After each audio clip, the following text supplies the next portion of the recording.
Ivanov by Anton Chekhov, in a new radio version by David Hare.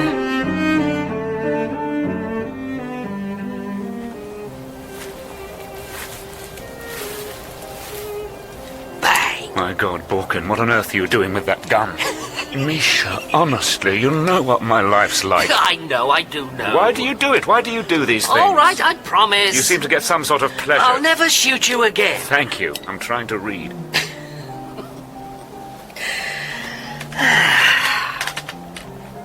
My God, it's so hot.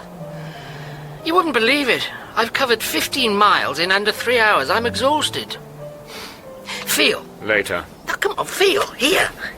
Eh? An irregular beat. Here. Boom-boom. Boom-boom.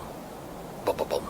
It's a murmur of the heart. I could drop dead any moment. Then what would you feel? I'd feel nothing. No, really, I'm asking. Tell me. I'd feel I could finish my book. Oh, sweet fellow, I really am asking.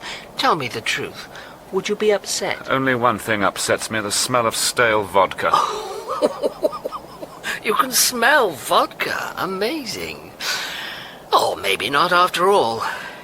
In Plesniki, I ran into the presiding judge. Do you know him?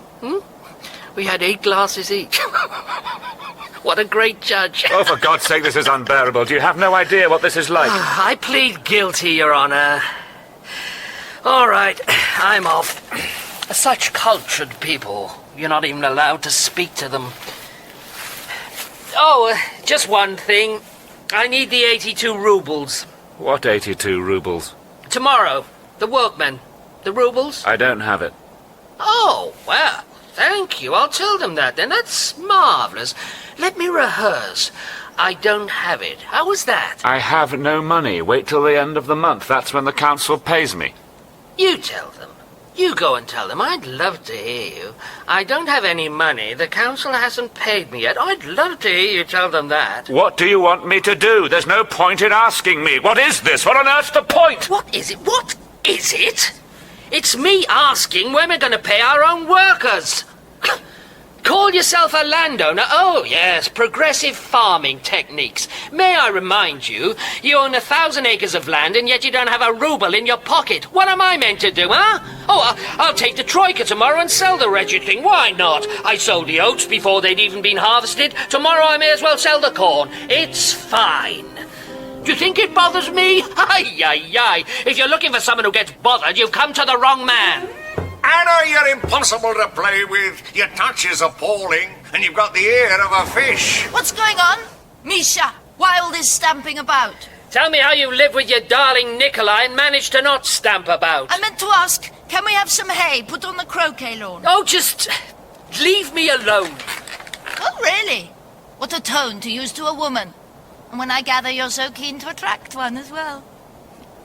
Shall we go and turn cartwheels out there on the hay, my darling? Anna, you know the cold air is bad for you. Please close the window. We've only 2 days left to pay Yebedev his interest. That's why I have to go there tonight. Ah, that's right. It's his daughter's birthday. I shall go and ask him to be patient. Hey, it's Sacha's birthday. Why don't I come with you, huh? If you're coming, I'm going. If you're going, I'm coming. Oh, the sad thing is you don't realize how much I love you, my friend. You're always so moody. You find life so lowering. But you never look round and think, at least I've got a friend. I'd do anything for you.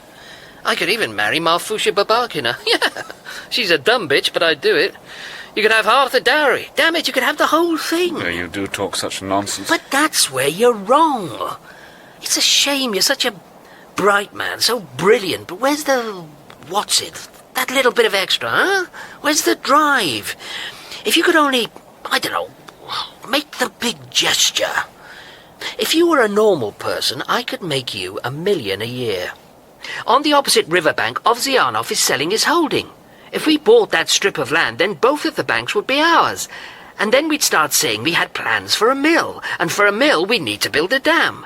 And then we'd say to everyone who's living downriver, all right, if you don't want it, I'm sorry, meine Damen und Herren, but we're going to build it unless you pay up. Misha, please, I don't want an argument, but I cannot listen to this. Doctors and lawyers, there's really no difference, except lawyers just rob you, doctors rob you and kill you as well. Of course, it's not just that you won't do anything, but I'm not allowed to do anything either. Present company accepted, of course. Every one of them charlatans, frauds. Perhaps in Utopia there exists an honest doctor. But as a man who's spent 20,000 on medicine in his life, I can say I've never met one who wasn't an obvious quack. Enterprise, of course, that's vulgar. Not enough for you not to have any, but none of the rest of us must have any either. Present company accepted, I have said. There may be other exceptions, but... Well, Doctor?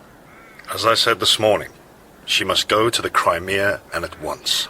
The Crimea! Why, Misha, you and I must try this doctoring racket. As soon as some bubble-headed housewife starts to sneeze, then out with a scientific prescription. Off to the Crimea! And then, no doubt, when she gets there, the regular attentions of some virile young brute. In the name of God, Uncle, will you please stop talking such tripe? She won't go. Even if I could raise the money, which I can't, she'd still refuse. Yes, as things are. I mean, what are we saying here? Just how ill is she? Does she really have to go all that way? Yes. It's tuberculosis. Ah. Well then. I must say, fair enough. Lately, whenever I've looked at her, I have thought, she's not with us for long. Please, quietly, she can hear you in there. Well, that's life. What is it, huh? A flower. It blossoms, it blooms. Then a goat comes along and it's gone. This nonsense, she's fine. Charlatans, merely, and frauds. Now, what I've been doing is trying to teach Nikolai here ways to make money. I had a brilliant idea, but Nikolai is not interested. Oh, you're such an entrepreneur. You're so full of advice for everyone, but you never have any for me. I'm going for a swim. Why don't you help me? Goodbye to you all. I mean, it instruct me, give me lessons. How to get ahead. If you're really interested, you could be up 20,000 by the end of the week. Well, then show me, teach me. There's nothing to it, it's simple. Yeah, well, what do I actually do? I promise, 20,000, 30,000, how much do you want? Needless words. Needless people. A perpetual drizzle of stupid questions. All this, Doctor, has exhausted me to the point of sickness. I am so angry I no longer know who I am. For whole days I'm driven mad by an unceasing noise in my head. I can't sleep, and my ears buzz. But where can I put myself? Truly. Nikolai Alexeyevich, we need a serious talk. By all means. You say Anna will not go, but she will go if you accompany her. Yes, but it would cost twice as much. I've already had leave from work. I can't ask again. Then listen. Whether she goes or not, what Anna needs above all is peace. She needs quiet. But every moment of the day, Anna is in torment. The only thing she cares about is you and your feelings towards her. Forgive me, but by your behavior, you are killing her. Ivanov, I want to think well of you. I want to believe in you. Yes, it's true, I know. I'm sure it's all my fault. You're right, but I'm confused. What? I'm possessed. Is that right? Is that the right word? How do I put this? I lack strength. That's it. I lack the strength to lift myself up. The fact is, I've ceased to understand anyone, anything. My friend, if you want, I can tell you the whole story, but out of earshot. We'll walk. I'll give you an inkling, yes? A sketch. Anna. Now, if we start with Anna, we agree she's a wonderful woman, an extraordinary woman. Any sacrifice I required, she was ready to make. For my sake, she forsook her religion. She abandoned her parents, she gave up all prospect of wealth, whereas I, as you know, I'm in no sense wonderful. On my side, I have sacrificed precisely nothing. I married her because I loved her passionately, and I swore to love her forever, but... All right. Guess. 5 years have gone by, she is still in love, and I mean, you tell me she's going to die, and I feel not love, nor even pity, but just a terrible kind of emptiness. I'm sure from the outside, I accept this, it must seem shocking, but I am past the stage where I can make any sense of it. My God, this man Orkin isn't a fraud. He's a genius. He's part lawyer, part accountant, and part doctor. In other words, all the most poisonous modern professions rolled into one. No problem, he says. You can make 20,000 by the end of the week. Just trade in your assets. Trade your title, he says. Next question is, why don't I fix you up with Marfusha, he asks. Kisa? Marfusha Babakina, of course. The one with a nose like a cab driver. Oh, yeah. Ideal Countess material. Is that you, Count? Anna, you're out. What's so funny, my dear? Something you said at dinner once. How does it go? A horse. A what? A Jew? A horse you once saw limping, a thief who claims he's cured, a Jew who says he's Christian, and you better be insured. The simplest joke, and of course it has to be malicious. No, I'm serious. I hadn't realized until recently how much it affects me. It does. Living with you, just being with you, Count, is depressing. Because in your eyes, everyone is a phony or a crook. Tell me, in honesty, do you have a good word for anyone? What a question. I mean it. You and I have lived under the same roof for 5 years, and not once have I heard you praise a single human being. Why? What have they all done to you? Do you think yourself so much better? Far from it. If I'm hard on others, my God, I'm hardest of all on myself. What have I become? A parasite. Years ago, I was free. I was rich. I was happy, even. Now, what am I? I'm the licensed buffoon. Whatever I say, it makes no difference. I can be as rude as I like. They just think the old man's off his head. They pay no attention. Screeching again. Screeching? The owl. Every night it screeches. Let it screech. Things can't get worse than they are already. Oh, Anna, if I could just win that lottery. A small win, not even a big one. The things I could do, the places I'd take you. I'd be off your hands, not be back in this house till Judgment Day. Where would you go first? Oh, Moscow, to hear the famous gypsy choir. Then on to Paris. I'd rent a flat, go to the Russian church. And what else? I'd sit by my wife's grave for days. My wife is buried in Paris. Buried. How depressing. Can we play some more music? Of course. Go inside. Set it up. My friend, you only graduated last year. You're young and full of life. I'm 35, so I'm perfectly placed to offer you advice. It's this: don't marry a blue stocking, an hysteric, or a Jew. You think I'm joking, but I'm not. On the contrary, my advice would be go for someone ordinary. The less stimulation, the better. It's like strong colours are fun, but ultimately it's cleverer to wear grey. What I'm saying is, don't take on the world. Don't tilt at windmills. Don't waste your time bashing your head against brick walls. What that means is, at least in my experience, at all costs, stay away from progressive farming. Yes, and progressive education, and most of all, God help us, progressive rhetoric. It's a killer. Just pull your little shell up over your head and get on with your life. Finally, it's the only way. I did the other thing, and it has destroyed me. I cannot tell you. My life, a story of unceasing error and absurdity. Oh, Uncle, what are you doing here? What? Am I never to be alone? And I? Oh, God. I suppose I have nowhere. I am always in the way. Oh, Lord, I Uncle, am I'm not sorry, to I'm exist. sorry! What am I doing? What have I done? Nikolai. How could I offend him like that? It's unforgivable. I must stop this. I must. Nikolai, I have to speak to you frankly. Very well. I must tell you the truth. The truth. Go ahead. I have listened. I have tried to listen as best I may. But it seems to me you cannot speak. No, you cannot even open your mouth without talking about yourself. Always the subject is I. It is I.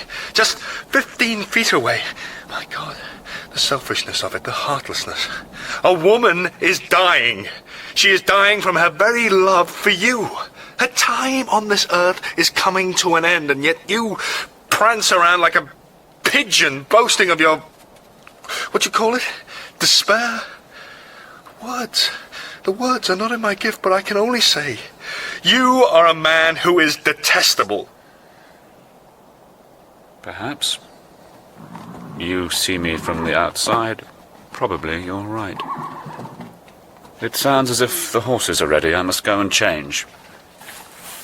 You do not hide your feelings, Doctor. You do not like me, and you say so. I admire you for that. I cannot believe it. What is it? I begin to tell him what he must do, and my chest clamps. My tongue sticks to the roof of my mouth. How can I have let that moment go by? That was my moment. How I hate him. This impostor, this over-educated Tartuffe. He is going out. Going out when his wife's only happiness is when he's close. She begs him, implores him to stay just one evening at home, and he cannot. Home. Not interesting enough. Of course, this man needs space, he needs air. He needs room to think up new ways to betray her. I know he visits the Yebedevs. I know. Nikolai, it's not right. It's completely unfair. You go out every night and we stay at home. We go to bed at 8 from sheer boredom. Can't leave him alone. Let him go. Yes, but what about you, my dear sweet invalid? Ask the doctor. You shouldn't be out at this hour. You're not a child, Anna. No. You must think. Yes. Of course. Why are you so desperate to come with me? To be anywhere, not to be here. You make me stay at home so that Anna will not be bored, you say. But it seems not to occur to you that you're leaving your wife in the company of the most boring person on earth. Leave him, Count. Let him go. He likes it there. Anna, I'm hardly going because I like it. I'm not going because I like it. I'm going because I have to discuss my debts. You don't have to justify yourself. Just go. Who's keeping you? Everyone, please, let's please be pleasant to one another. Nikolai, I beg you. I haven't been out since Easter. I need people I can despise. I need entertainment. All right, very well. My God, how you bore me. Oh, thank you. Thank you. God in heaven be praised. But your hat, Nikolai, the straw one, may I borrow it? You can, and quickly, please. How did this happen? How did I reach this point? Oh, Lord, I'm sorry. How can I say such things? Anna, I'm sorry. I'm not myself. This is not how I speak. This is not me. And now, goodbye. I'll be back about 1. My darling, please. What, my sweet one, my darling? Please stay. Anna, my sweet one, my own. I do have to ask you, please don't stop me. Don't stop me going out. I know it's selfish, but forgive me. I need this selfishness. It must be allowed. As soon as the sun goes down, my own home begins to oppress me. I become consumed with anguish. Why? If only I knew. I feel terrible here. I go to the Yebedevs, I feel worse. I come home, I feel worse still, and so it goes. I'm desperate. Nikolai, why not stay? We'll talk as we once talked. Let's eat together and read. Stay. I don't understand. It's been a year now. What's changed you? I don't know. I don't know. Then why can't I come? Why can't I come visiting with you? All right, let me say it. You ask me a question, and I will tell you, since we value the truth. When I'm in this state, I begin not to love you. Yes. That's why I run. When I do not love you, I have to get out of the house. I understand this anguish. I understand it. Why not? Try to sing, try to laugh, anything. Get angry, I don't mind. Just stay. Have a drink. Laugh, shout. We'll drive your anguish away. I'll sing for you. We'll lie in the hay. We'll sit in the study in the dark, as we once sat in the dark. And you can talk about your unhappiness. Your eyes are so full of suffering. I shall look into them and cry, and we'll both feel better. How does it go, that song?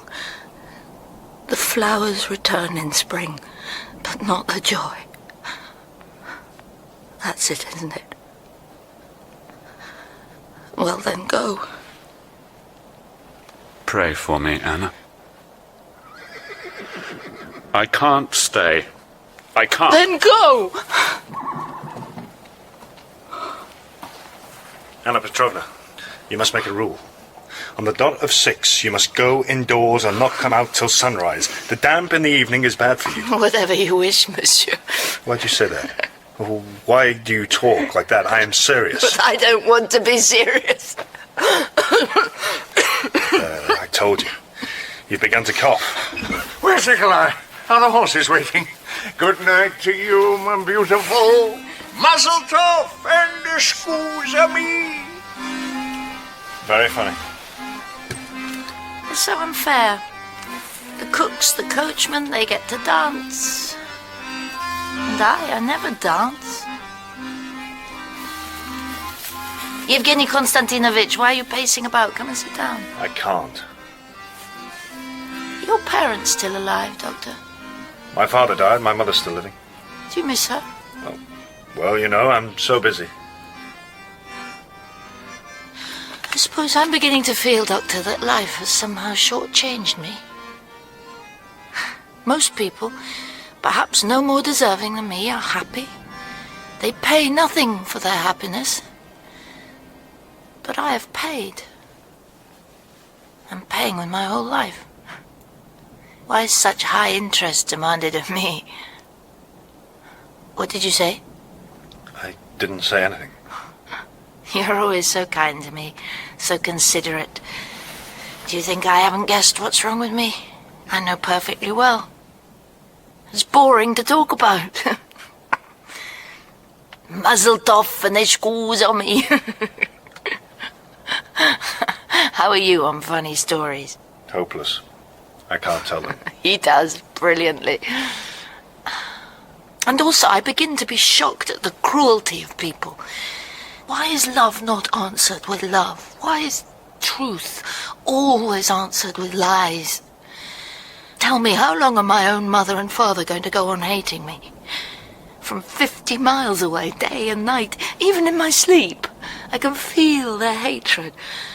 How am I to deal with my husband? He says it's only in the evening he stops loving me, only in the evening, when the anguish is at its worst. I see that, but during the day, say he stopped loving me entirely. Of course, it's not possible, but if he did, if he has... No, don't think about it. You never married, Doctor. You understand nothing. You say you are shocked, Anna. No, it is I who am shocked. You are so clever, so upright, so honest. How did you end up in this place? What do you have in common with that unfeeling husband? All right, I'll leave him out of it. Why do you go on living in these depraved surroundings? A mad, mumbling lunatic Count and Orkin, that appalling, plug-ugly little thug. Explain to me. You sound like him. It's funny. Him, as he used to be. His eyes used to grow round. When he talked, they glowed like burning coals. He blazed with passion. Go on, talk to me more. Talk? Why? What's the point? Just go indoors. You are so confident.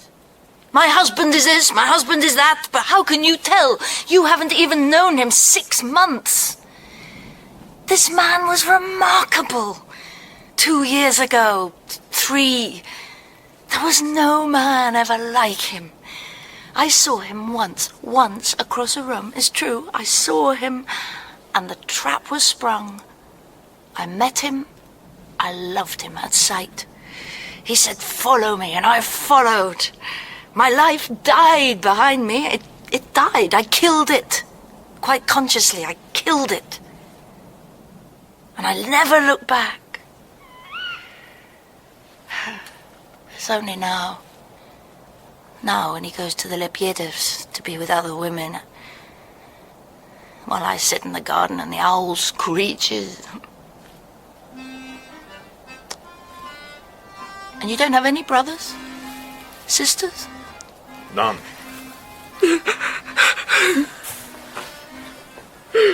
Tell me what's happening. I can't stand it. I'm going there. What do you mean? I shall follow him. I'm going to find him. Order up the horses. Bring me the horses, quick. No, this is not it. This is unprofessional. Not only do they fail to pay me, but they rip my heart out as well. Enough. I shall withdraw my services.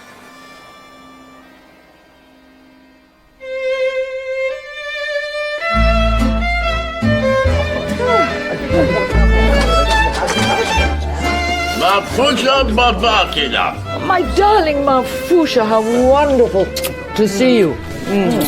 Congratulations, my dear Zinaid, on your daughter's birthday. May God give her everything she desires. We thank you. Oh, we are simply so happy. And tell us, how have you been? Oh, I've been well. I see the young men are at cards. Young? Come now, I suppose you're going to start claiming to be old? I can hardly still hope to call myself young. Please, it's only a name that you are a widow Babakina. You are more attractive than any young girl. Gavrila, why on earth are you serving the tea without sweetening? Tea is nothing without jam. Some gooseberry, perhaps? No, thank you, no good. Are you sure? Thanks, but no thanks all the same. So, tell us, Mafusha Babakina, how did you get here? How? Yes, by what route? Oh, Did you come through Moshkino? no, I took the Zamishka road, it's quicker. Good thinking. 2 spades. Pass. Excuse me, Mafusha. I must go and find my husband. 2 diamonds. Oh, Lord Jesus, the tedium. It is as if one has actually died.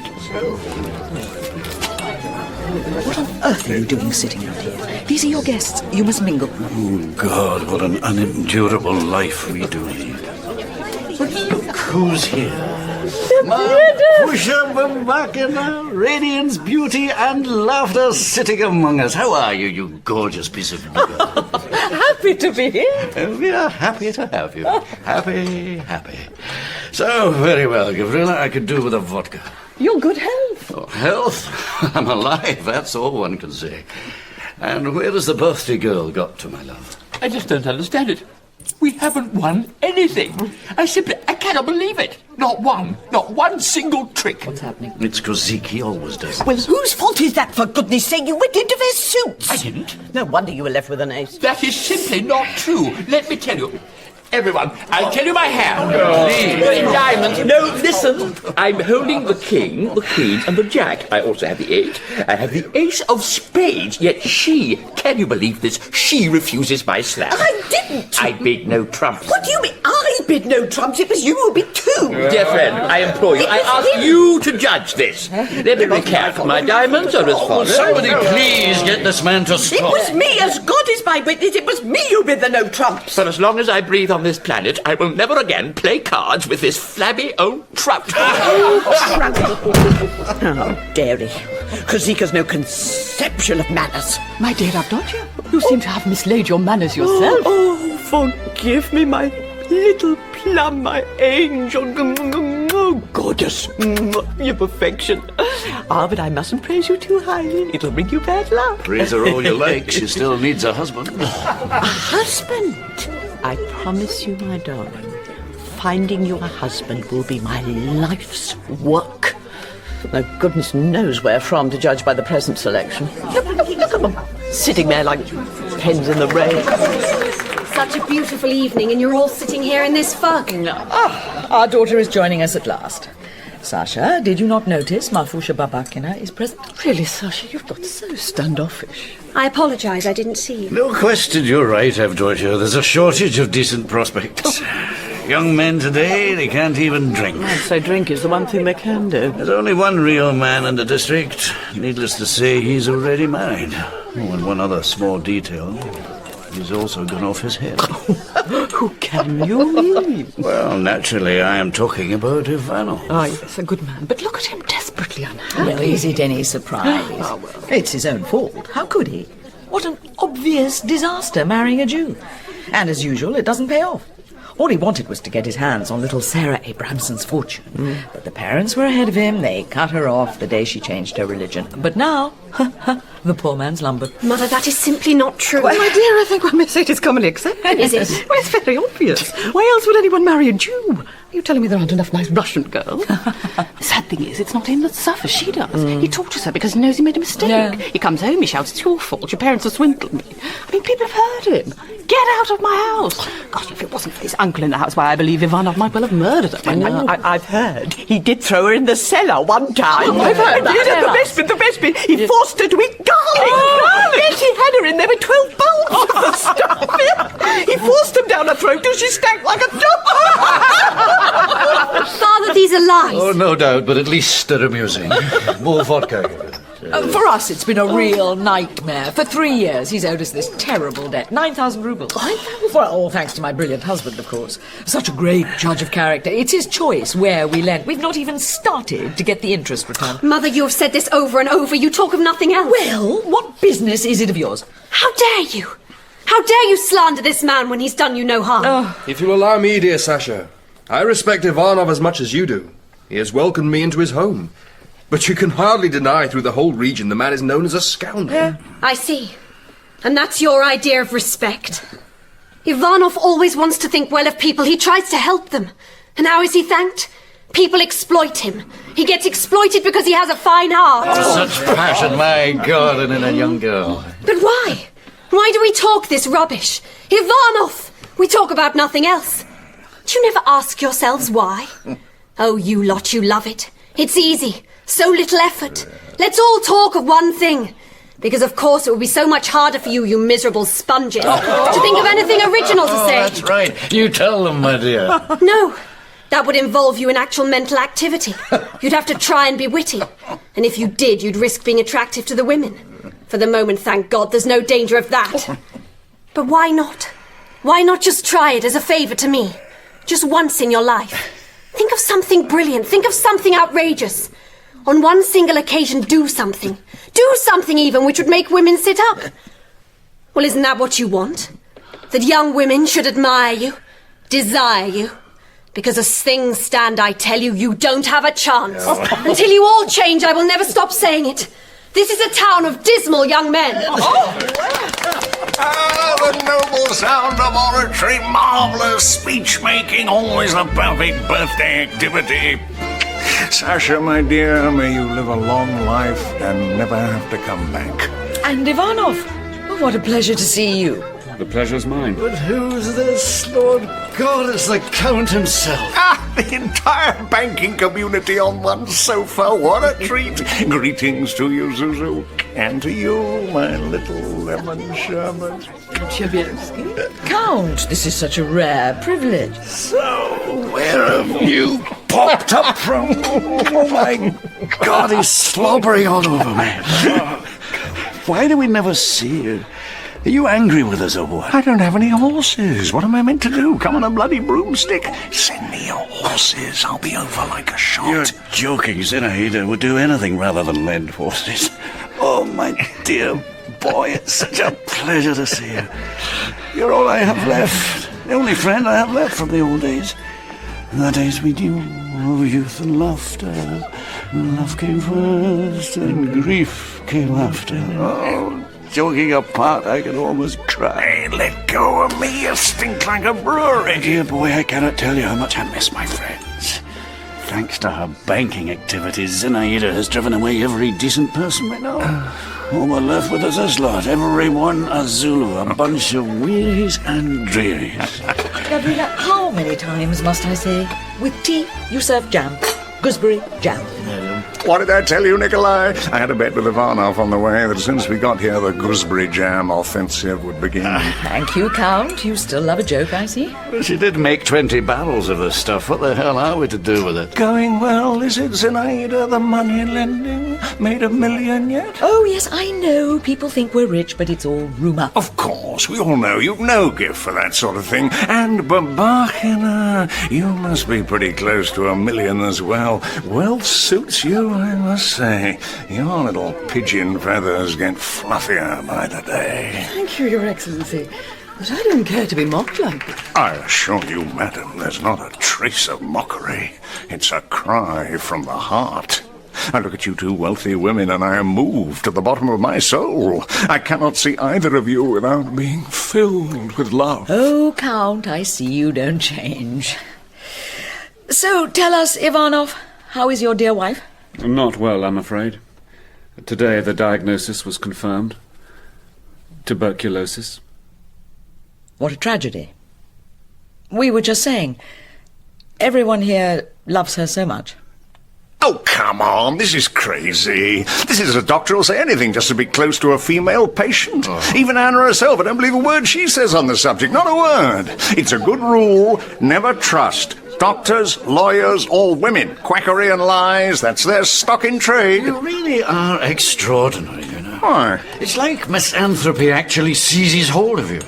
Once you start, you talk as if it were lodged in your throat like a cancer. You speak with the voice of the cancer. Well, that's charming. What are you suggesting? I meant to say silent? No. I meant to tolerate fools and impostors and liars? Be specific. Which fools? Which impostors? Well, which liars? I don't mean anyone here, naturally. Oh, naturally. But present company accepted. Come on, you know full well this is all posturing. You think so, huh? What do you know? How fortunate you are, my friend, to have no philosophy of life. I will sit here in this room and one day I will die. That's my philosophy. Gavrila, I forget philosophy, my friend. We're too old for all that stuff. I'd say you'd gavrillaed enough already. Your nose looks like a squashed blueberry. Well, who cares? Not as if I'm going anywhere. Why do we never see the doctor? He seems to have forgotten us altogether. I can hardly say I missed him. The embodiment of virtue.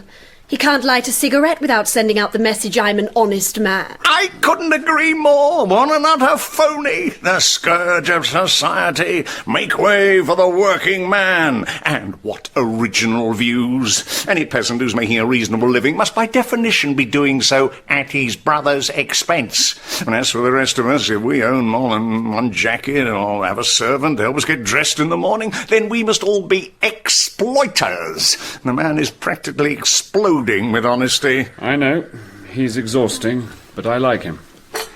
He's sincere. Sincere? Oh, yeah, he's sincere. He's throbbing with sincerity. Yesterday he came up to me. I thought the vein would burst in his neck. I saw it pulsing away there.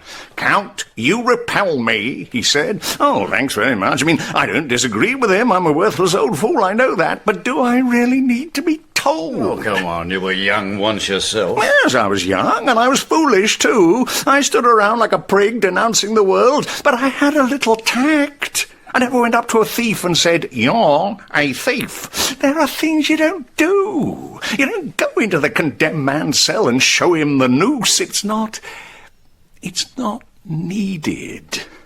Whereas this man, his idea of heaven would be to punch me in the face. Not because he wants to, oh God no, but as always in his case, for some bloody principle. He's a man who'd shoot you because he thought it was right. Good news! Oh, my goodness me, Orkin is here. It's Orkin, the life and soul of the party. Your humble servant, and here in person, my friends. Bella Signora, the universe was honoured the day you were born. As a mark of my own enslavement, may I present you with this small parcel of fireworks of my own manufacture?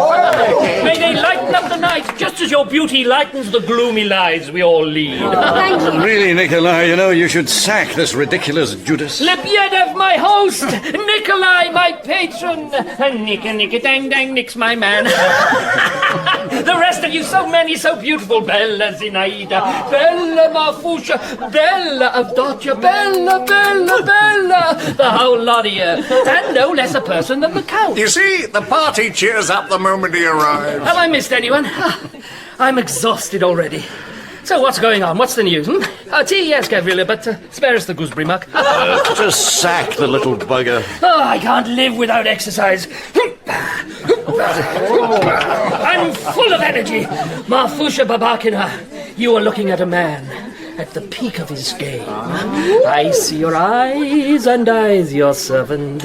I see your lips, and I's your slave. Oh, yes, please do entertain us. Everyone's so bored. Come on, there's no need for these drooping heads, gentlemen. Babakina, shall we dance, you luscious yam? I can hardly dance tonight. It's the anniversary of my husband's death.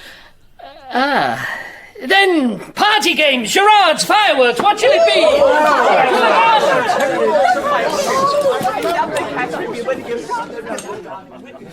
If everyone's in the garden, there's no point in wasting candles. Isn't he wonderful? No sooner he's come, and we're all feeling more cheerful. I really think we should give them something to eat, my love. Oh, candles everywhere. No wonder people get the idea we're rich. My darling, these people are young. They have healthy appetites. They can't survive on nothing. Oh, the Count never finished his tea. What a waste of sugar. I wish to God you'd just die. Why are you so quiet? I have a headache. Your mother said it. We're bored. It's an extraordinary irony. I used to think and work all the time, and I never felt tired. Now I do nothing, and I'm completely exhausted. All the time I feel guilty. But of what? And what am I guilty of? You are a friend, Sacha. And between friends I hope there is honesty. Is there? I cannot stand the company of a wife who loves me.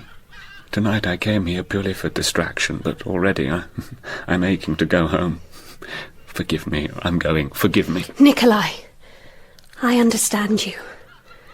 You were unhappy because you were lonely. Only love. Love alone can help you. Love? Does love help? Does it? Really? I do mean, really? Aren't I a little old? What sort of love? Romance? Oh my God, hardly. No, it's not romance I need. Anything but, and what goes with it. All that unhappiness. God, no. I promise you, I could endure it all. Everything I'm experiencing. The poverty, the depression, the loss of my wife, the loneliness, my own useless decay. But the one thing I cannot endure, I cannot, is the contempt I now feel for myself. That above all. There are men, I've met them, there are men who long to be Hamlet, to play the outsider, the superfluous man. To them it's glamorous, not to me. To me it's failure, deep, shaming failure. For me, strong, healthy, in my right mind, to be reduced to this state, to me, it's disgrace. Oh, let's just go. Let's run away to America. I'm so spent I couldn't reach that door, let alone America. Let's go into the garden. And what about you, Sacha? What will you do? Oh, hold on, you go ahead. I must have a word with your mother. Go outside, I'll join you in a second.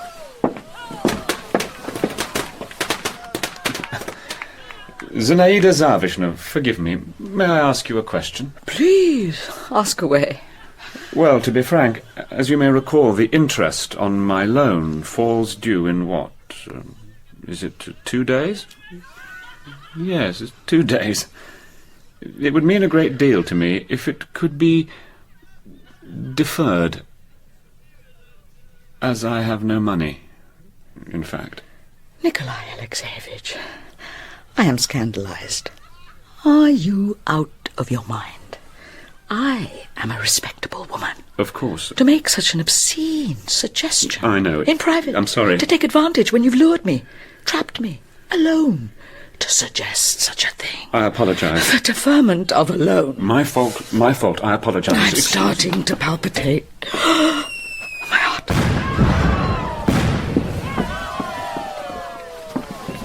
It's fine, they must all be in the garden.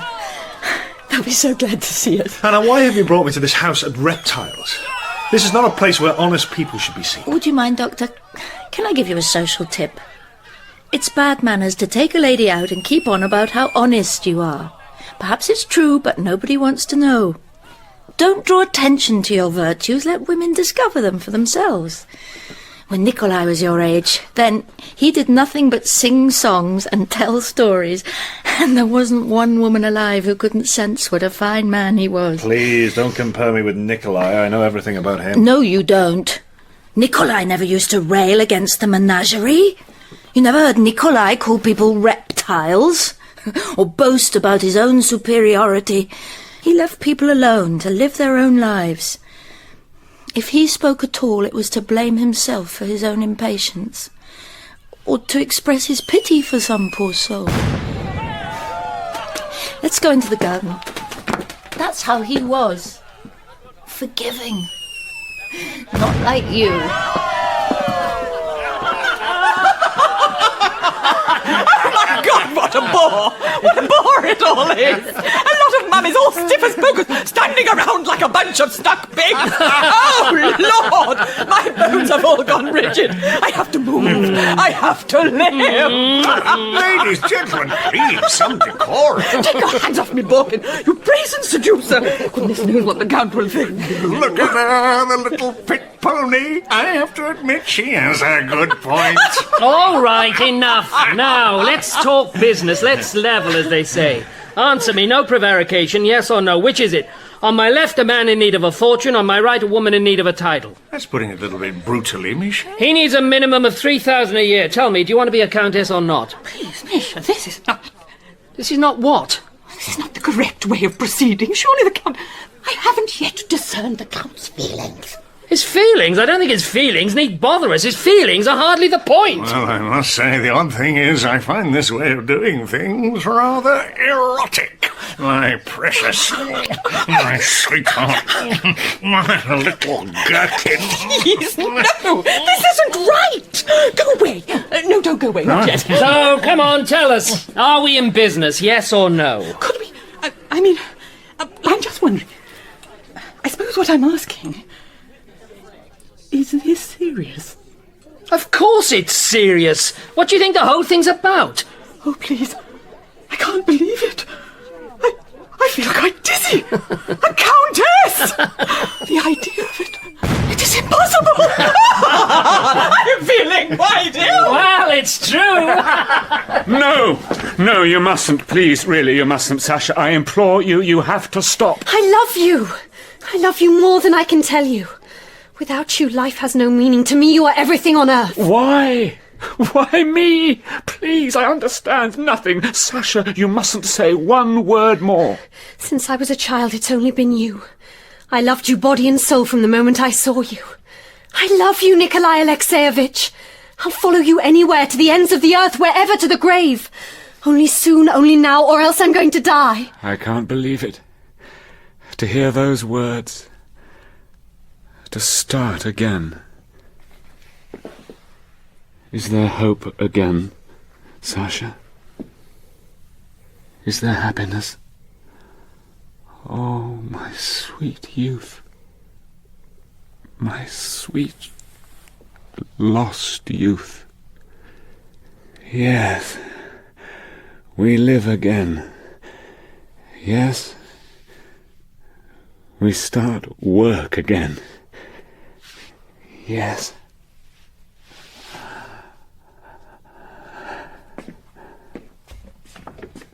Nikolai? Anna.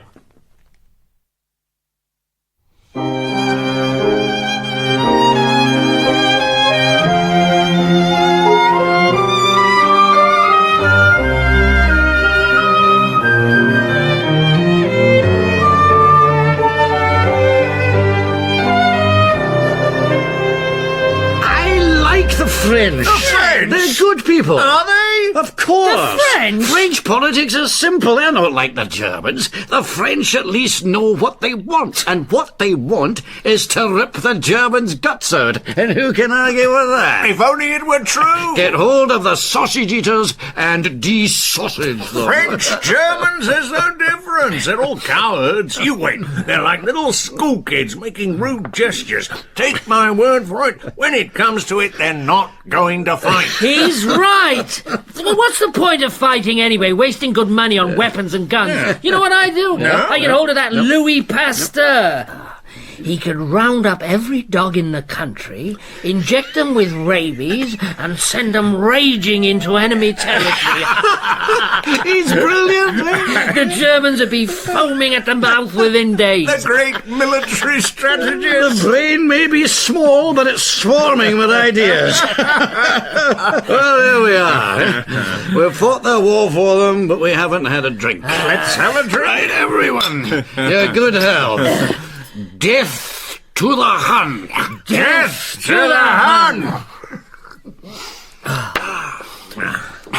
No question, the salted herring's the best. Oh, I don't think so. With vodka, no, the gherkin is better. Man struggles up the lonely rock face of evolution, but for all his ingenuity invents nothing finer than the pickled cucumber.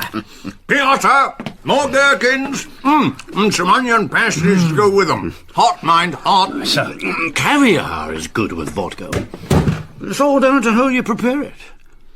Take a quarter of pressed caviar, 2 lengths of spring onion, a few drops of olive oil, squeeze of lemon. Mix them all together. The smell alone will drive you insane. No. For me, the best thing with vodka is gudgeon. Gudgeon? Yeah, wait. I'm saying fried. Rolled in breadcrumbs and fried so they're dry. Outside clean and dry.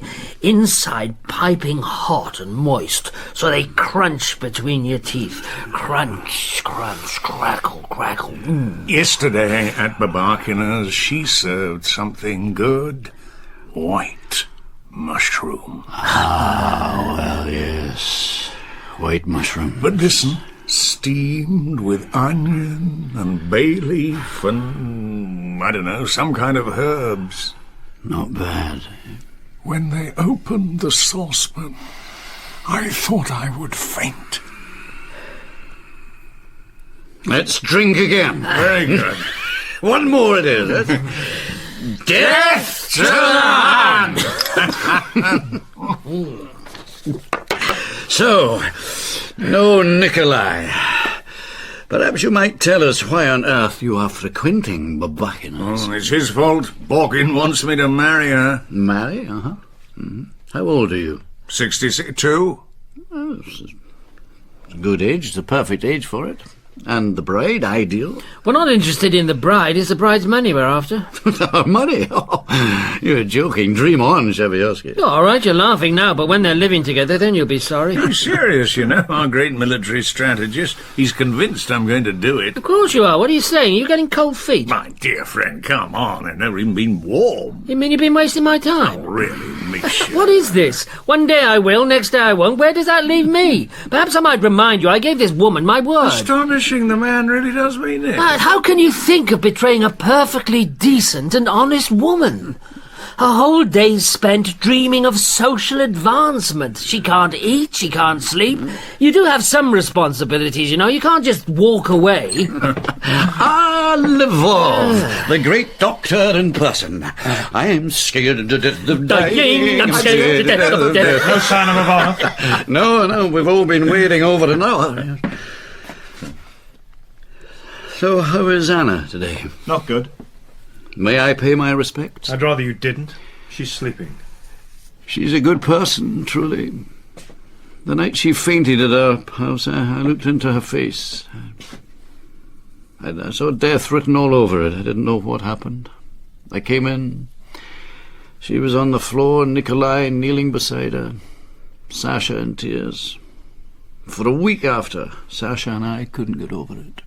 Yes. Now, tell me something, Doctor, that I've always wanted to know. Which genius of science was it who first discovered that the closer one puts one's ear to a lady's chest, the more fully one may comprehend her sickness?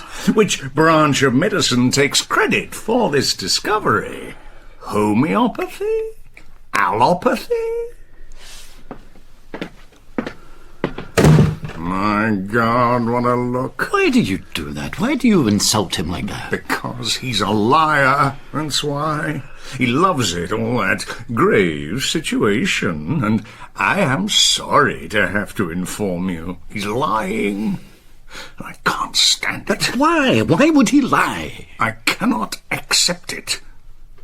That a human being is alive one moment and drops dead the next. It makes no sense. Please, let's change the subject. Hello. Good morning. Oh, Cozy. Is Nikolai home? Not yet. In that case, goodbye. I'm so busy, I can't tell you. I'm completely worn out. Where have you blown in from? I had a night at Barabanov's. We've only just finished. We were playing the whole night, right through the night. I lost every penny. Barabanov's useless at cards. I'll tell you. Thanks, but if it's all the same to you... I'll describe the situation so you really understand it. I'm holding hearts, and he plays a diamond. Oh, please. I play another heart, he plays another diamond, so inevitably I don't have to tell you I don't take a trick. Please! All right, so we start playing 4 clubs. I'm holding the ace, the queen, 6 in all, 10 free of spades. I literally cannot endure this. No, really, it's interesting. Go away, I don't want to know. It's textbook. I have the ace, the queen, 6 others, and suddenly disaster. This is a gun. If you don't shut up, I will shoot. Ah, yes, I see. This is how things are going. This is how things are now. Suddenly, we're all living in Australia. Live your own life, follow your interest, damn the other man, and no common culture at all. However, I have to go. It's time. Time is precious. I pass. Here she is. The ubiquitous Avdotya Nazarovna. You, my beauties. I've been looking everywhere. Greetings to everyone. And what are you doing here? Business, sir, business. Matters concerning the Count. The young woman in question sends her regards and tells you that you must visit tonight. She did ask me to take you aside and whisper this news, but as we're all in on this, it's not as if we're robbing a bank. This is love. It's out in the open and above board. So, well, I don't usually drink, but I must admit on this occasion, just perhaps a small one, just to celebrate. I'll join you.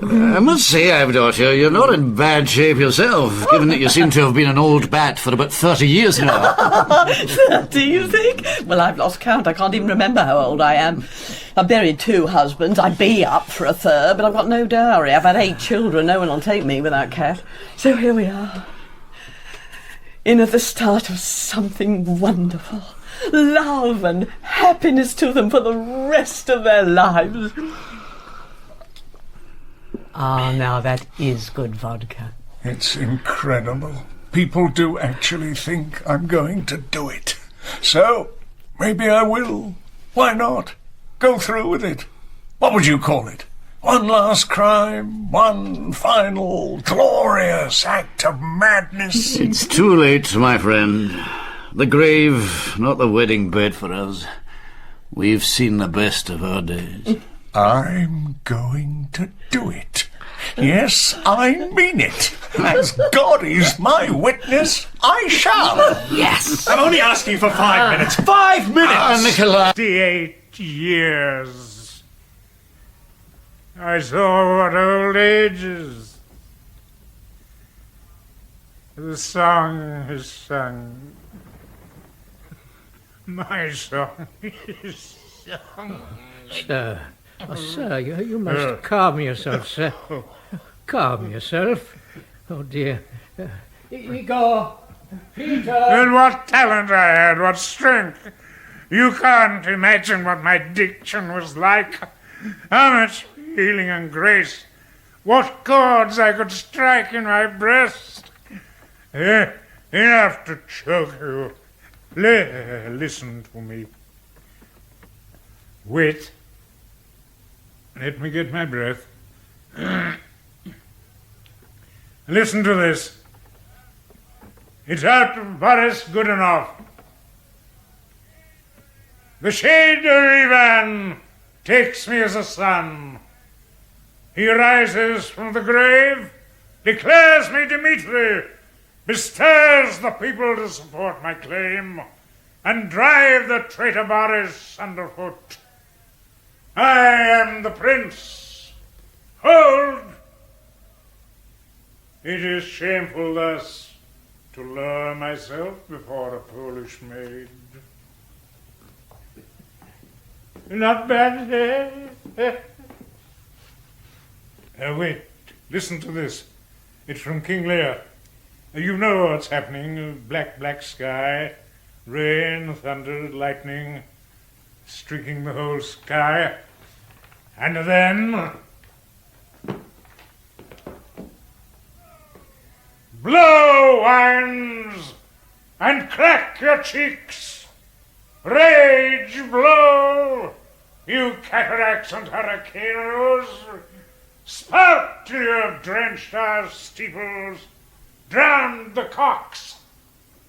You self-hearers and thought-executing fires, vaunt couriers to oak-cleaving thunderbolts, singe my white head, and thou, O shaking thunder, strike flat the thick rotundity of the world, crack nature's molds, all Germans spill at once, that make ingrateful man. Oh, come on. That's the fool's cue. Huh? Let's have the fool's speech. Hurry up. Nuncle caught holy water in a dry house is better than this rain water out of doors. Good nuncle, in and ask thy daughter's blessing.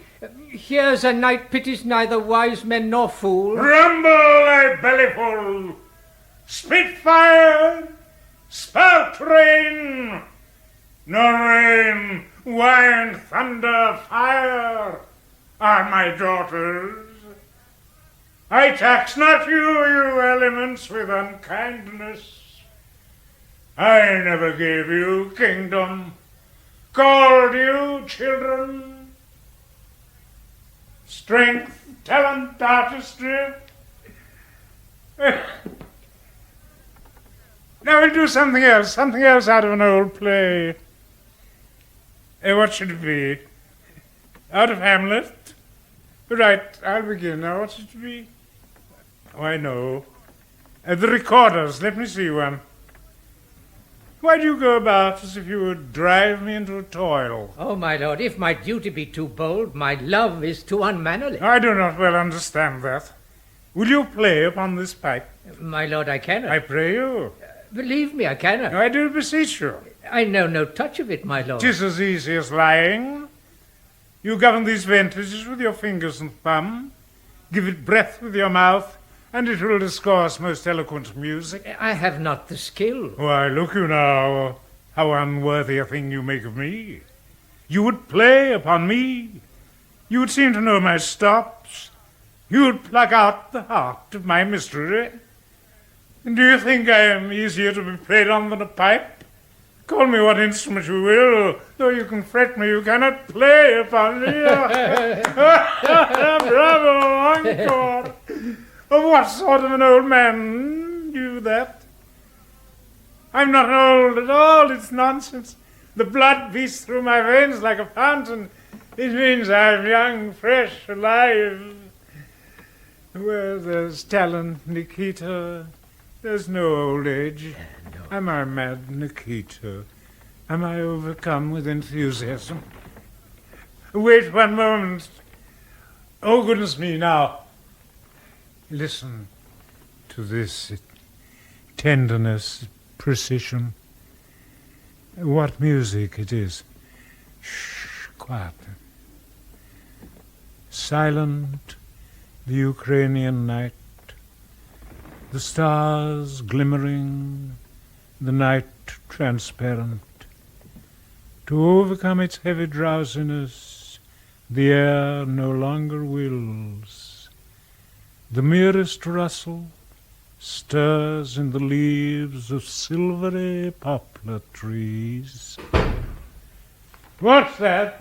Peter Inigo must be back. Sir, you're a genius, sir. A genius. Come here, my boys. Come here, boys.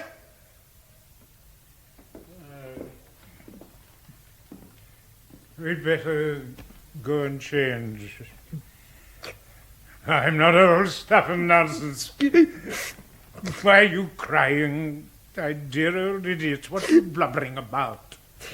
Come on, that's no good. That's no good. Come on, old man, don't look like that. Come on, there's no need to cry. Where there's art and talent, there can't be old age or loneliness or sickness. Death loses half her sting.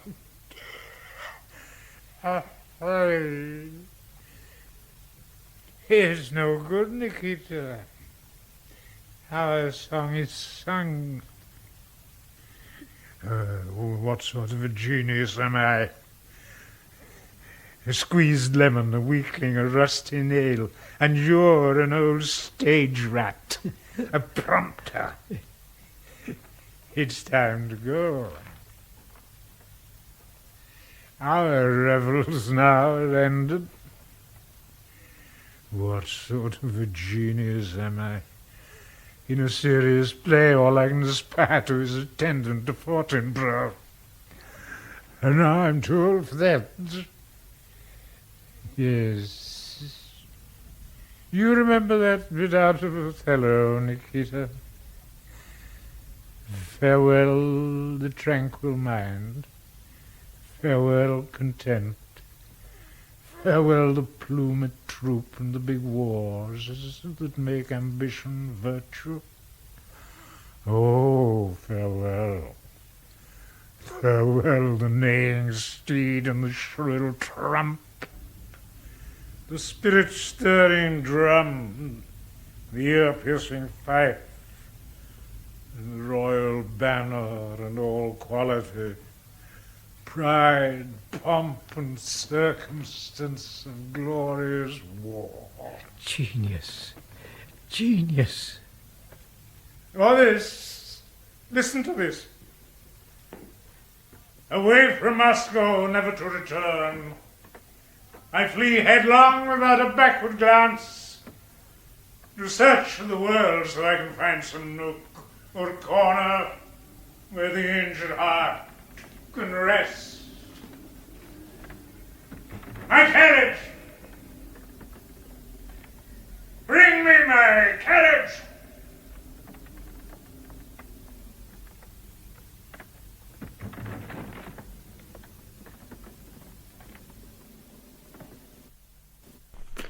The shame of it.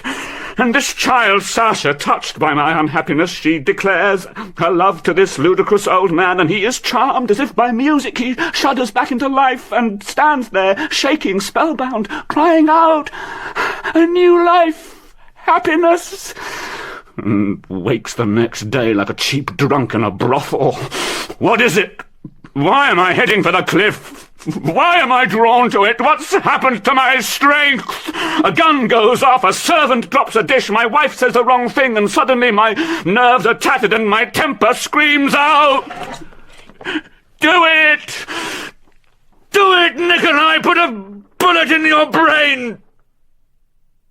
I don't understand! Nikolai Alexeyevich, it is essential we talk. We talk every day, Doctor. There must be some sort of human Will limit. you just let me speak? You speak every day, sometimes 3 times a day. I still have no idea what you're trying to say. I speak plainly and to the point. Only a man without a heart could misunderstand me. Well, usually you make 3 points. 1, my wife is dying. 2, it's my fault. 3, you are an honest man. So tell me, which order do you wish to put these points in today? I need to speak out because I cannot endure cruelty. In the next room, a woman is dying. The least she deserves is to see her own parents. They know full well that she loves them, that she needs to see them, but because of their pride and the stubbornness of their religion, they refuse to relent. Still, they condemn her, and you are the man for whom she has sacrificed everything, even her own family. Yet without apology and with no sense of shame, you go tripping over to the Yebedevs for purposes which are clear to us all. You're wrong, actually. I haven't been there for weeks. People tell me I'm young, but I have learned one thing in life. One must be straight with people. One must be blunt. You are longing for her death. Yes, I know what I'm saying. You will welcome her death because it will give you the chance to move on. But I have come today in the name of humanity to ask you to wait. Give Anna her time. Let her die in the goodness of time. Don't drive this woman to the grave. Is there really such a rush? Will you lose this new girl? You are so accomplished, so proficient, so adept. Surely the seduction of any woman will not detain you for long. Why do you need your present wife to die straight away? Doctor, what sort of doctor are you? Oh, please, who are you trying to fool? How little you understand if you expect me to control myself while you say these things to me. Ivanov, the mask is off. It's been off for months. Your whole life is a fake. You're such a clever man, Doctor. A clever doctor. For you, things are easy. They are what they seem to be. I married Anna to get her fortune. I didn't get it. I made a mistake, so now I'm trying to dispose of her so I can fix on somebody else and get their money instead. How simple human beings are to you. What uncomplicated machines. Well, no, actually, Doctor, look a little closer. There are so many cogs in us, so many wheels, so many valves that we judge each other at our own peril. I don't understand you. You don't understand me, and least of all, do we understand ourselves. Least of all. You may be a great doctor, but about humanity you know nothing. Don't be so damnably self-confident. Listen and learn. What a convenient philosophy. No such words as good or bad. No right, no wrong. Everything complicated, complex. Is that right? Look, you come to see me all the time. Not a day goes by. Plainly, it's not for a meeting of minds. So then why? You're obsessed with me. Have you ever looked inside yourself? Have you ever asked yourself why? Examined your own behaviour, ask what you want from me. Just who am I speaking to? My wife's doctor or the counsel for the prosecution? I am a doctor. It's a clinical judgment. I'm instructing you. Change your ways. You are killing your wife. Ways? My ways? Please, you understand me better than I do myself. Tell me what changing my ways entails. You know full well. No, tell me, how would you wish me to change? I would wish you to be more discreet. Oh, my God. Out. Out of here. How dare you? How dare you? Yes, I shall answer to God. I know that for everything I am, for everything I have done, but I do not have to answer to you. You have no right to torment me. I? You say I torment you? Do you have any idea of what you have done to me? Before I came to this God-forsaken region, I believed in humanity.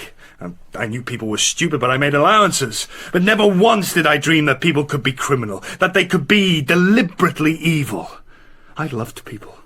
I respected them. I had faith until I saw you. I've heard this before. Oh, and that makes it not true. Nikolai. Ah. Well then, my point is made for me. At least now things are clear. Sacha. Yes. What's wrong? What are you doing here?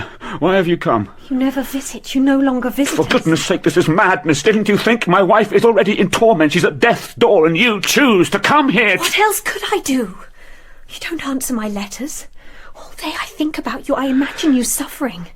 I've not slept, not one single night. Just tell me. Are you all right? All right? How can I be all right? I'm completely exhausted. The whole world is beating a path to my door, and now you. I'm almost insane with guilt. Ah, yes. Yes, guilt. yes. Guilt, how you love it. Oh, what's your crime, then? Name it. Go on. Well, sinners can surely name their own sin. What's yours? Forgery? Sacha. What have you been doing? Printing up banknotes? That's not funny. Isn't it? You feel guilty because you've stopped loving a woman, isn't that right? I don't know. So why is that a sin? Are you not allowed feelings? It was hardly at your wish.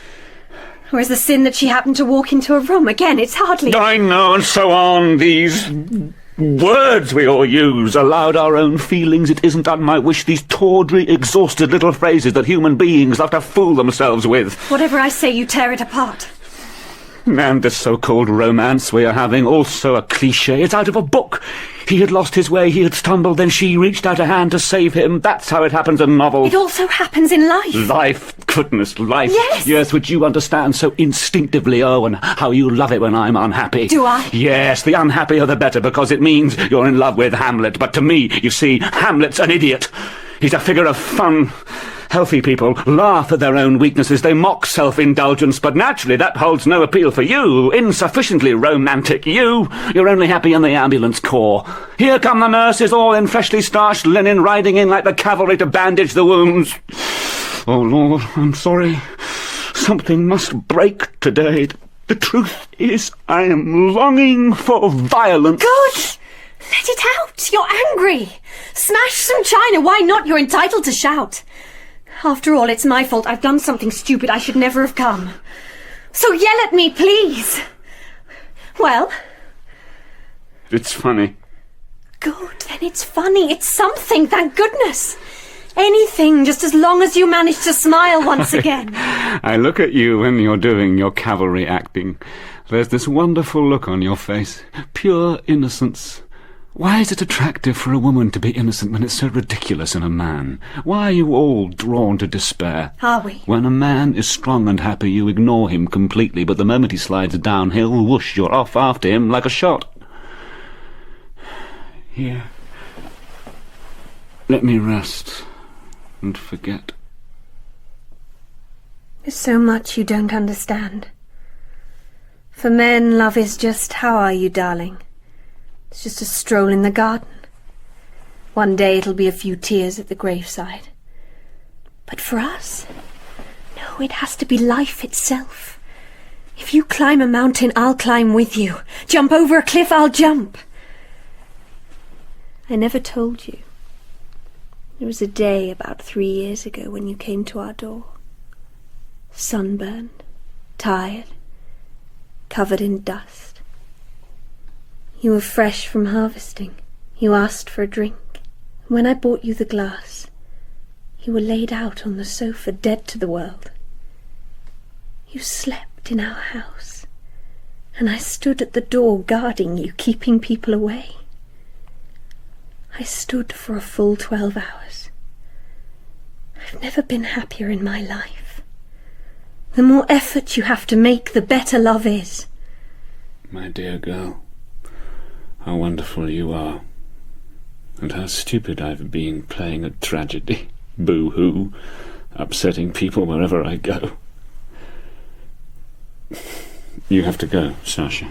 We're forgetting ourselves. I know. I fear the honest doctor may feel it's his duty to tell Anna Petrovna I was here.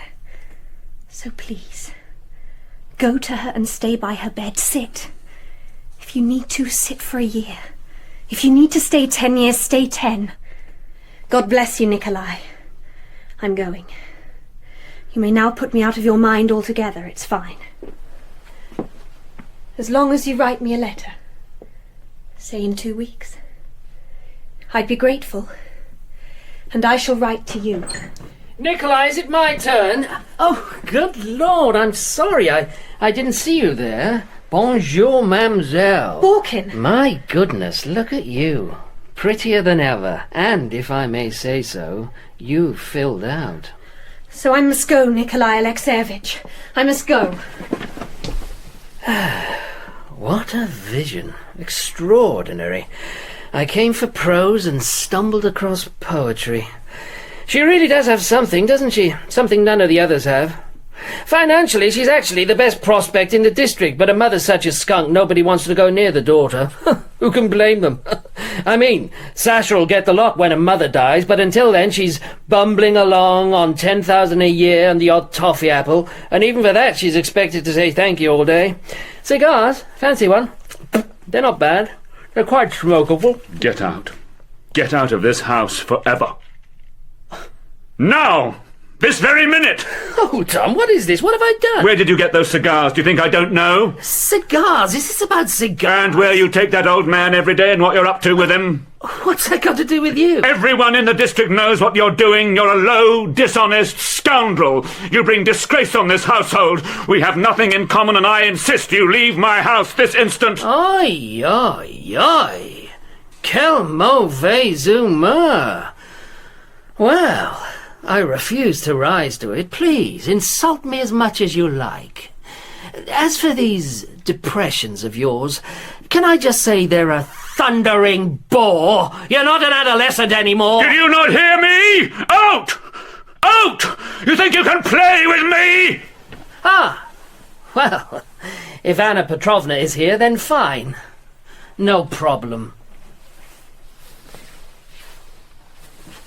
What was she doing here? I need to know. Why did she come here? Don't ask. What was she doing here? I am profoundly guilty. Punish me any way you choose, but please don't ask any more. I've no strength to tell you. Now I see. Now I begin to see you. At last I see the kind of person you are. A man without honour. No. You came to me and lied. I gave up my religion, my family. I even gave up my name. You talked to me about goodness and truth. You told me you loved me, but the words were dirt. And I believed every word. Anna, I have never lied to you. I have lived here 5 years. I've suffered and grown ill, but I did not stop loving you for one moment. You were my God. And all that time you have been deceiving me. Anna, accuse me of anything but not of dishonesty. I have never once lied in my life. Accuse me of anything but not of dishonesty. Everything now makes sense to me. You married me because you thought my parents would give in. No! You thought I'd inherit. Oh my God, Anna, no, please, don't torment me! Be quiet! And now you've a fresh plan. Now everything is clear to me. I understand everything. You have never loved me. You have never been faithful. Never. Anna, these are lies. Say what you feel, but don't degrade me with lies. Crooked and dishonest. You owe money to Yebedev, so now you want to seduce his daughter. You want to trick her as you tricked me. It's the truth. Please, Anna, be quiet. I will not be quiet. I beg you, say nothing else. This anger is killing me. I am going to insult you. All the time you've pleaded innocence. You've manipulated us all. You put schemes in Orkin's head, then blamed them on him. Be silent! I beg you, be silent! I cannot stop myself. The words will burst out of me, you dirty Jew! I will never be quiet. Never again. Not after what you've said to me. Not after what you've done. You refuse? You refuse to be silent in the name of God? Now go off and start swindling me, Yebedev. You are going to die! I have spoken to the doctor. You are going to die very soon. When did he say that? Oh my God. The evil.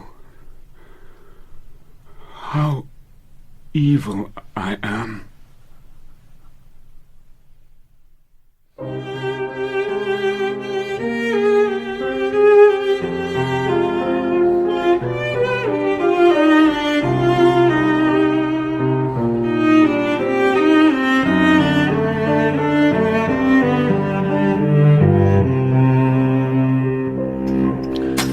Past 4 already.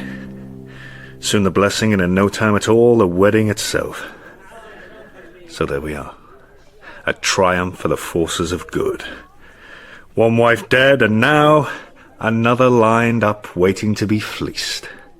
Turn her upside down, shake her pockets out, and throw her into the same grave as the last one. All while pretending you're a man of integrity. And he thinks he will live to a ripe old age and die with a clear conscience. No. I'm here to tell him he won't.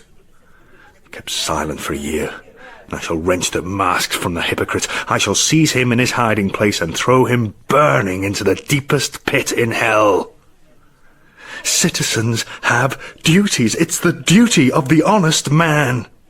But how? Talk to Yebedev? Hardly it's a waste of breath. Start a row, provoke a duel, create a scandal. God, I'm nervous now. My stomach. I'm not thinking clearly. What's best? A duel? Oh, so, listen, this is interesting. Yesterday, I bid a small slam in clubs and won a big one instead. I was playing with Baron Ivanov. I'm sorry, Kazik. I'm afraid I don't play cards myself, so I can't share your enthusiasm. Has the blessing happened? Not yet. They're trying to calm Zinaida down. She's screaming like a fishwife. Can't face losing the dowry. What about losing her daughter? No, not the daughter, the dowry. What's more, it means writing off a debt. Don't think she hasn't thought of it, but when it comes to it, not even she can sue her own son-in-law. Kazik, I have a question to ask you. And tell me honestly. What do you think of Ivanov? Truthfully? Yes. Very little. He bids trumps almost regardless of what's in his hand. No, I mean, is he a good man? A good man? Ivanov? What do you think? He's a strategist. Surely you can see that. He and the cunt are two of a kind. It's all a game. Ivanov is a consummate games player. That's what he is. He lost out with the Jewess, so now it's double or quits. He'll take Zinaida's money, the Count will take Babakina's, and the two women will be out on the street within a year. That's the way of it. That's the game. You watch. I'm expecting a perfectly played hand. Doctor, you're looking pale. Are you all right? I'm fine. Perhaps I've been drinking too much. Sacha, we can talk in here. You two hooligans join the ladies, please. I need privacy. Sacha, Natty is the queen of trumps and just as welcome. Come on, caveman, out. Now, I want you to listen in the appropriate manner, all right? I am here at your mother's bidding. Although I shall be speaking, it will be as her representative, her mouthpiece. For goodness sake, Papa, get on with it. Your dowry will be 15,000 rubles in silver. But hold on, let me finish. There's more to come. The round figure, the official figure, is 15. However, since Nikolai Alexeyevich happens to owe your mother 9,000, she has decided that the figure which will actually be surrendered will be nearer, well, as you might say, 6. Why are you telling me this? Because your mother has asked me to. For what possible purpose? If you had the slightest respect for me, you wouldn't dream of telling me.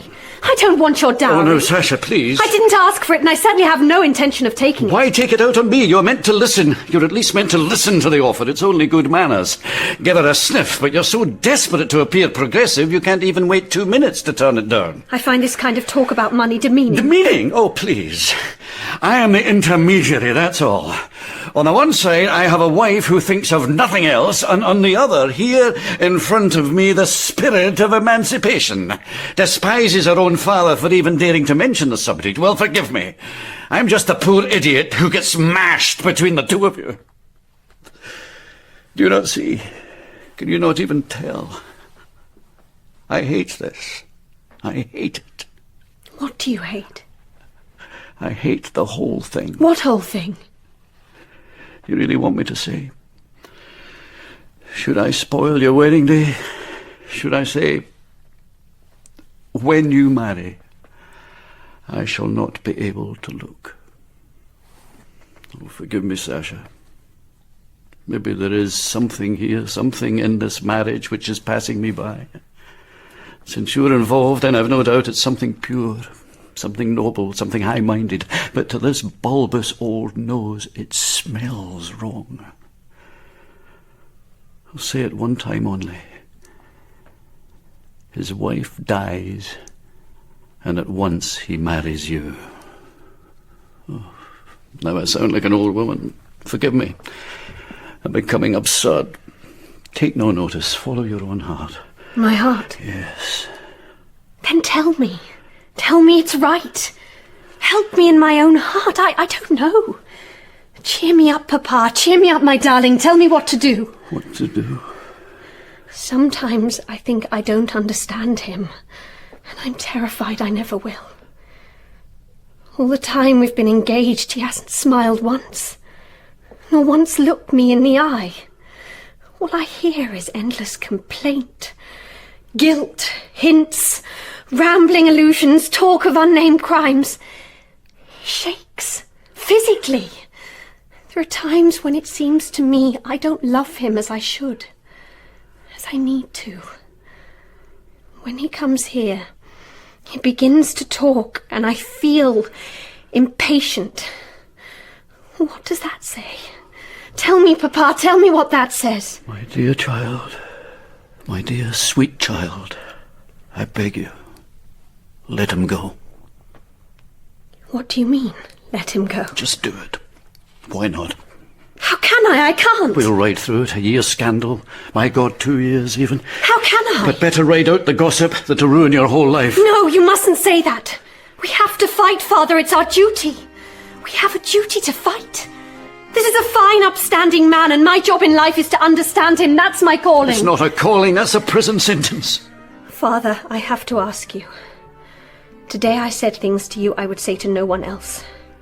Now you must forget them. Tell no one. What's happening? Has the world just got too clever for me?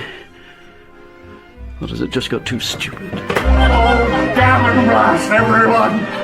Myself included, me most of all. May we all go to hell. What's going on, Shebelsky? I am preparing myself, my dear friend, to do something contemptible for which everyone will despise me, and rightly. I'm going through with it. I've instructed Orkin to announce my engagement. Yes, today. The world is a whorehouse. I shall simply be one more whore. Oh, come on, pull yourself together, man. Whorehouse? Madhouse? What difference does it make? Take me to either. Take me to both. Take me to both at once. How can it be worse than living among these trivial, tenth-rate, talentless people? I'm glutted with self-disgust.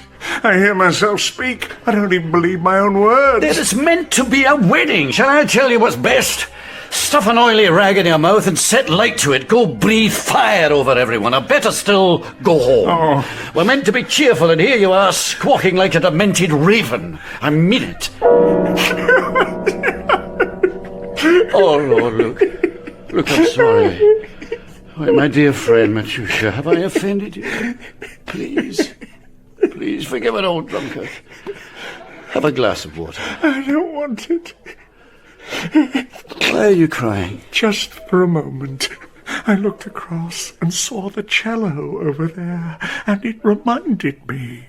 I remembered the little Jew. I remembered Anna. What great timing. My God, all respect to her. May she rest in peace, but this is hardly the moment. We played duets. She was remarkable. A truly remarkable woman. Oh, Lord, no, it's both of them. Can we just...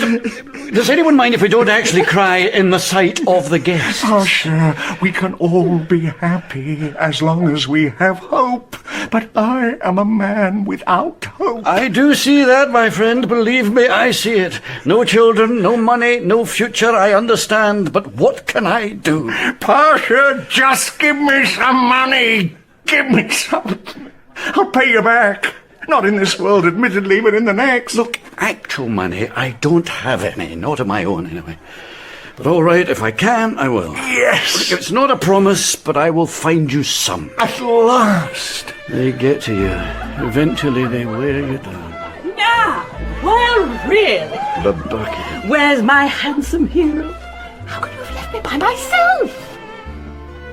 All too easily. What? Go away. I hate you. What are you saying? What I have long dreamed of saying. Leave me. Leave me alone. Forever. Oh, no. Someone's coming. It must be the best man. Oh, for God's sake. Oh, Mother. She must be time for the blessing. Oh, wonderful. Now we have a full house, a full quartet. This is marvellous. We shall all be washed away. I might as well join in myself. Oh, if he had 1 ounce of self-respect, he would have paid his debt before proposing. No, this is the limit. Nikolai, why are you here? What on earth is this? I'm sorry, ladies and gentlemen, but I must speak with Sacha alone. It's impossible. It can't be done. For the groom to speak to the bride, you should meet in the church. Pasha, I'm sorry. I have no choice.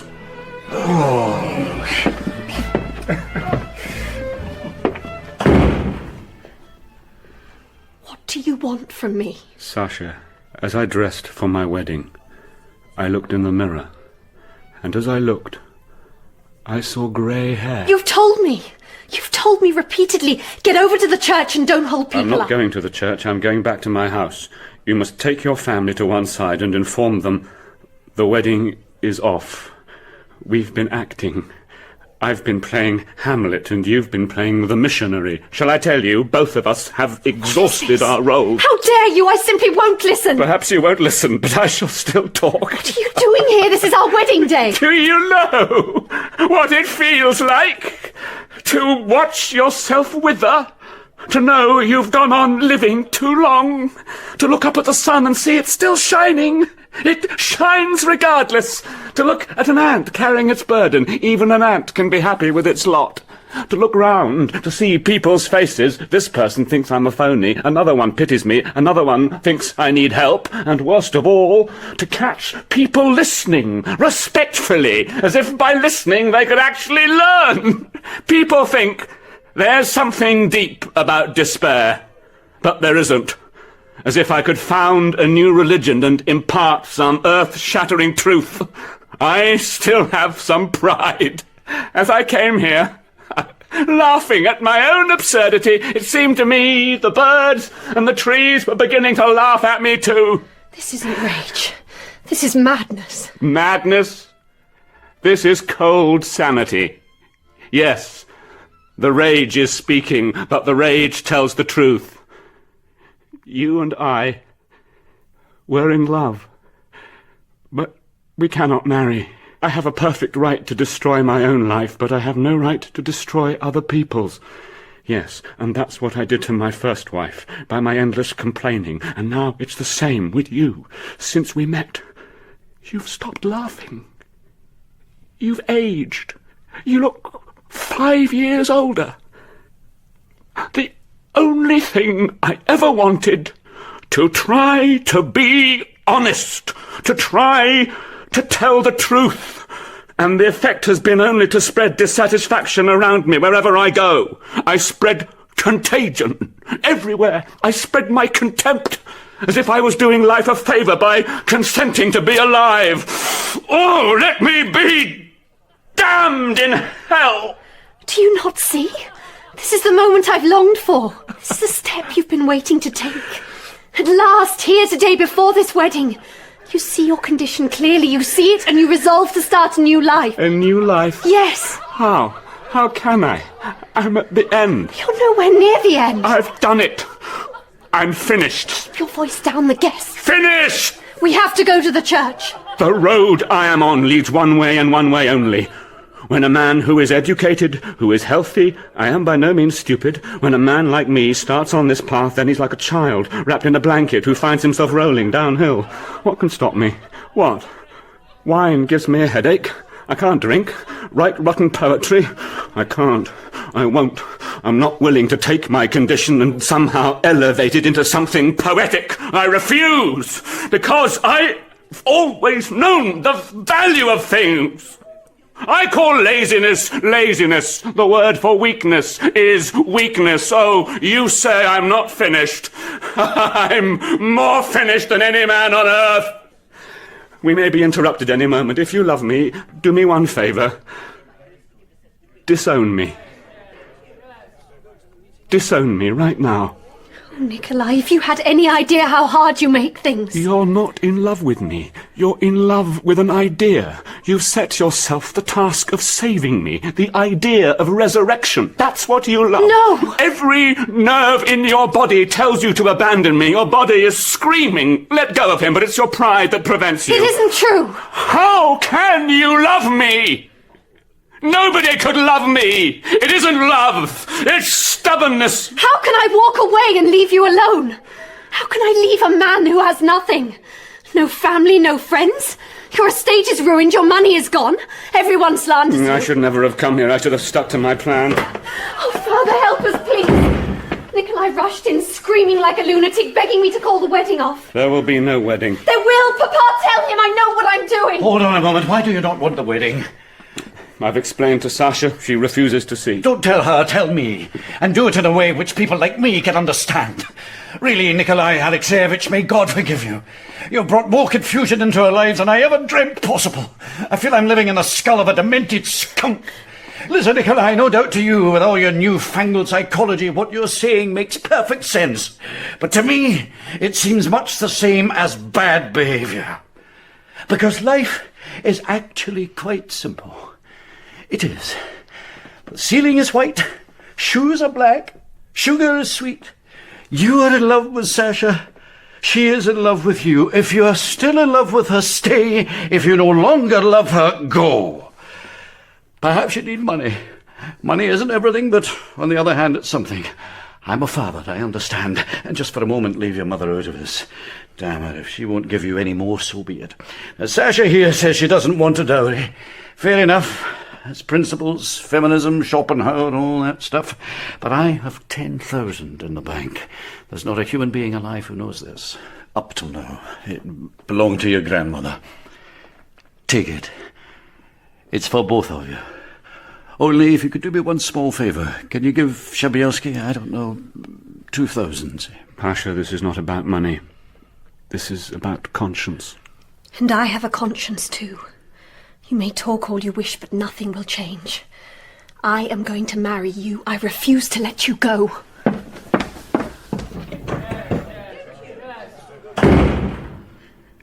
Nothing makes sense to me. Oh, my poor friend. If only I could explain. If only I could say who I am.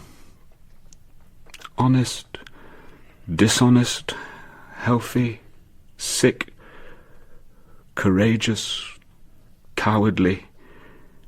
I don't think I could ever put it into words.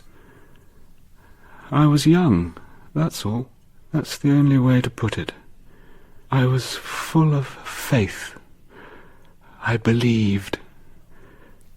So few people bother. I worked and loved and tried and hoped and gave all in full measure without even measuring, never stopping to think, am I giving too much? Oh, my dear Pasha, there are so few of us, so very few, so few of us and so much work to be done. And for this arrogance, life has broken me. Exhausted, cracked, without belief, without love, without hope. Like a ghost, I stagger among people without knowing who I am or why I'm alive. In love, I find no tenderness. In work, I find no relief. In song, I hear no music. In speeches, I hear nothing new. Everywhere I go, I feel revulsion for life. Inside, I have died. Before you stands a man beaten at 35, crushed by his own weakness and burnt out with his shame. All I have left, the thing that burns, that never stops burning, is the shame. The shame that now turns to anger. I'm losing control. What's happening? I can't even stand. Get Shebelsky. I have to go home. The best man! Aye, where is the foolish fellow? Everyone's been waiting at the church for hours, and here you are philosophizing as usual by the look of it. The man is a card. What a card he is! You're not meant to travel with the bride, remember? It's against the rules. You travel with me. Is that really too hard to grasp? This man is an irrepressible comedian. Here you are. Nikolai Alexeyevich. I am here to declare publicly that you are a scoundrel and a rogue. I thank you from the bottom of my heart. I have to say to you, sir, that you have insulted my friend. I challenge you to a duel. Monsieur Orkin, I would find it degrading even to speak to you, let alone fight you. But your friend may have satisfaction whenever he likes. I will fight you, sir. Yes, Count Shebelsky will fight. What is this? What happened? Did you insult him? What on earth for? I promise you, Alexandra Pavlovna, I did not insult him without good reason. It is why I am here. I came today as an honest man to open your eyes. I ask you to listen to what I have to say. What can you say? What is your news? That you are an honest man? For weeks now, for months. You have pursued Ivanov. You have followed him like a shadow. You have interfered in his private life. You have slandered and judged him, and at every turn you have bombarded me and all his friends with anonymous letters. Yes! And all this in the guise of an honest man. Honest. Honest was it to not even spare his wife. Never to let her rest. Constantly to feed her suspicions when she was dying. To feed her worst fears. And no doubt it's clear. Whatever you do in the future, be it murder or cruelty or just another act of downright mean-mindedness, they will all be excused. And why? Because you are an honest and enlightened young man. Bravo! Not a wedding, a parliament. Bravo! Bravo! Just think it over, you stupid, heartless people. Do you have any idea what you've done, do you? Let's get out of here, Nikolai. Where can we go? Tell me. Where on earth can we go? I begin to see now. I begin to hear my young voice, my youth. The old Ivanov is stirring again. I know what he's going to do. He's got a gun! He's got a gun! I've gone down far enough. It's enough! Time to get out of here. Thank you, Sacha. Time to go! Stop him! Stop him, for God's sake! Let me free!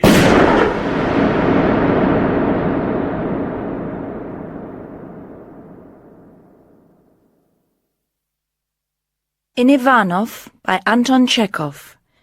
Ivanov was played by Ralph Feinnes, Orkin, Antony O'Donnell, Anna Petrovna, Harriet Walter, Count Shebelsky, Oliver Ford Davis, Yebedev, Bill Paterson, and Ivof, David Morissey.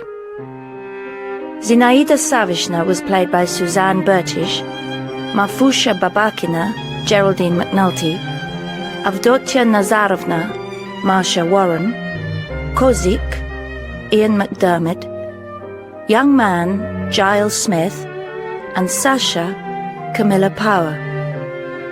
The music was by Nick Beaker. Ivanov was adapted and directed by David Hare and is a Catherine Bailey production for BBC Radio 3. This version of Ivanov was first produced at the Almeida Theatre.